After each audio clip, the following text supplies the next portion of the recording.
Daniel, outra proposta aprovada na Conferência Nacional de Educação foi a criação de um sistema nacional e articulado. O que o plano prevê sobre isso e como deveria ser esse regime de colaboração? Então é curioso, porque o artigo 214 da Constituição, que determina a criação do plano, ele diz que o plano precisa ser um instrumento para a constituição do Sistema Nacional Articulado de Educação.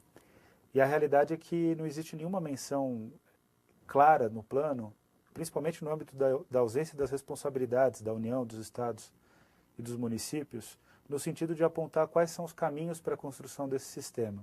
Agora, tem um ponto que é fundamental que não está sendo debatido e que precisa ser debatido com urgência, que é o fato de que o Sistema Nacional de Educação, aprovado na CONAI, determina também a regulamentação do setor privado. E a ausência desse elemento é uma ausência muito prejudicial para a qualidade da educação brasileira.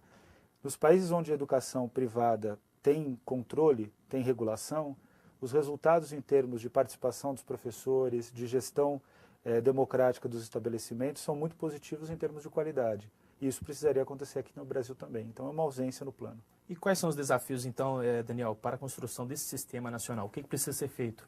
Acho que primeiro precisa ser, os estados, os municípios e a União precisam constituir elementos consensuais de trabalho. Hoje a União ela tem a obrigação de prestar assessoria técnica e financeira a estados e municípios. E ela não faz isso. Ela presta muito pouco assessoria técnica e quase inexistente assessoria financeira, inclusive aqui em Minas Gerais. Agora, um outro elemento que precisa ser, um novo ator que precisa ser incluído nesse debate são também os trabalhadores da educação privada e os estabelecimentos de ensino privados, os representantes desses estabelecimentos. Por quê?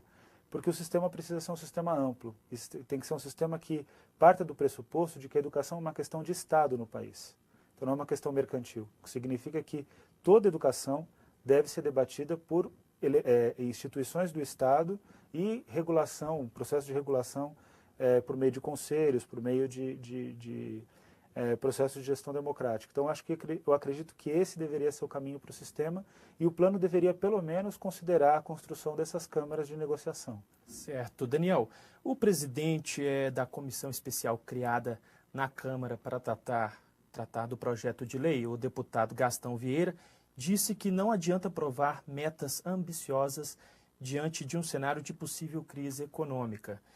Qual que é a sua expectativa em relação à tramitação deste plano no Congresso? Olha, essa é uma análise que é uma análise muito pragmática, né? Ela pode ser até muito coerente com as questões econômicas do país. O problema é que o momento presente econômico não significa que vai ser o momento futuro econômico. O Brasil, é preciso sempre lembrar que é um país que já tem uma característica de se tornar um país europeu em termos populacionais, o que significa que a nossa população essencialmente vai envelhecer a partir de 2030. Se até 2030 nós não tivermos massa crítica de pessoas que tiveram acesso a uma educação de qualidade, as possibilidades econômicas do país vão ser muito pequenas. Então esse é um primeiro elemento. O segundo elemento, que eu acredito que está equivocada a observação do deputado Gastão Vieira, é de que ou o Brasil faz um plano nacional de educação baseado nas suas necessidades educacionais, nas suas necessidades sociais, ou o Brasil faz um plano que é coerente com a área econômica do governo. Eu acredito que nós precisamos trabalhar na perspectiva de fazer um plano baseado nas necessidades educacionais do país que são urgentes. Não é possível que o Brasil continue mantendo e convivendo com uma realidade na qual os estudantes negros estudam menos do que os estudantes brancos, que os estudantes do Nordeste estudam menos do que os estudantes do Sul. Quer dizer, a gente não pode continuar reproduzindo as desigualdades que a gente tem reproduzido no país. Certo. Daniel, você falou aí sobre o governo. Em artigo, você criticou o fato de a presidenta Dilma não ter mencionado em seu primeiro discurso em rede aberta a tramitação do PNE, do Plano Nacional de Educação.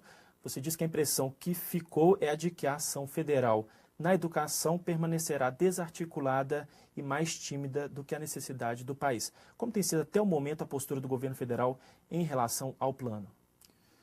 Tem sido uma postura bastante incoerente. O ministro da Educação defende a aprovação célere do plano, né? Inclusive fez um acordo conosco da campanha nacional pelo direito à educação, defendendo uma aprovação célere e qualificada.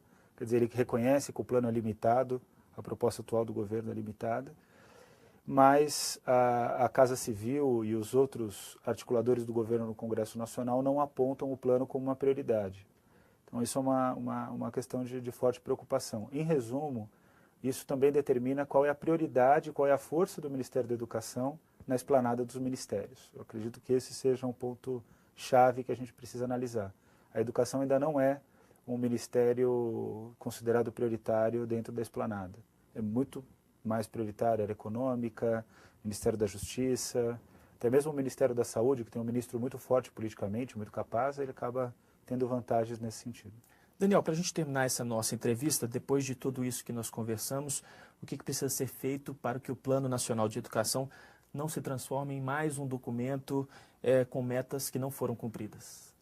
Bom, primeiro, eu acredito que a sociedade tem que se mobilizar, e é importante que os sindicatos, a sociedade civil aqui de Minas se mobilize pela importância política que Minas Gerais tem na República. Minas Gerais é um estado central e tem uma força política incomensurável, tem que utilizar esse poder que Minas tem. E tem que utilizar o poder de Minas via sociedade de Minas, quer dizer, a sociedade de Minas precisa se expressar. Em relação a isso, a campanha tem articulado o movimento PNE para Valer. E uma das metas do PNE para Valer é fazer lançamentos em todos os estados do país. É importante fortalecer esse movimento aqui em Minas Gerais. E esse movimento tem que trazer as questões de Minas Gerais para o âmbito nacional e fazer com que o plano melhore. O plano atual é muito tímido perante as necessidades educacionais. Esse é um ponto que precisa estar bem claro para as pessoas e ele precisa urgentemente de melhora. Ok. Daniel Cara, agradeço a participação e a gentileza da entrevista aqui para a Extra Classe. É um prazer. Sempre que possível eu puder colaborar, me senti sempre muito feliz de poder colaborar com vocês. Confira agora as notícias da agenda.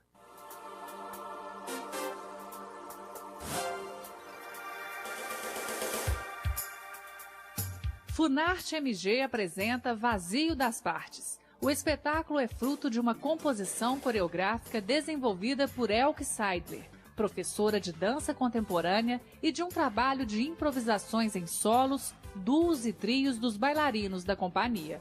O Vazio das Partes busca, através da dança contemporânea, mostrar a linha de trabalho do grupo com cenas ora objetivas, ora sensoriais.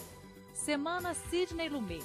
Em homenagem ao diretor Sidney Lumet, falecido em 9 de abril deste ano, o Cine Humberto Mauro exibe filmes do cineasta esta semana. Lumet é dono de uma carreira com mais de 50 filmes. É conhecido por apresentar constantemente temas relacionados à corrupção e à fragilidade da polícia americana. Confira agora o Simpra em Movimento.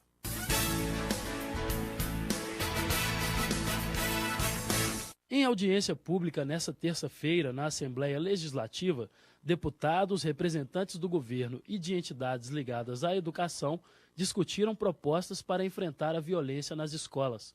O diretor do Simprominas, Newton de Souza, falou das ações do sindicato, como o Disque Denúncia, e cobrou a participação do Conselho Estadual de Educação no debate. O poder público tem que cumprir o seu papel. Por exemplo, o Conselho Estadual de Educação é um órgão que define resoluções, normas. Nós estamos ressentindo a participação dele. Nenhuma manifestação até hoje sobre esse tema. É preciso ações em nível policial, do Ministério Público, ações do poder público, dos estados e municípios, e também dentro das escolas.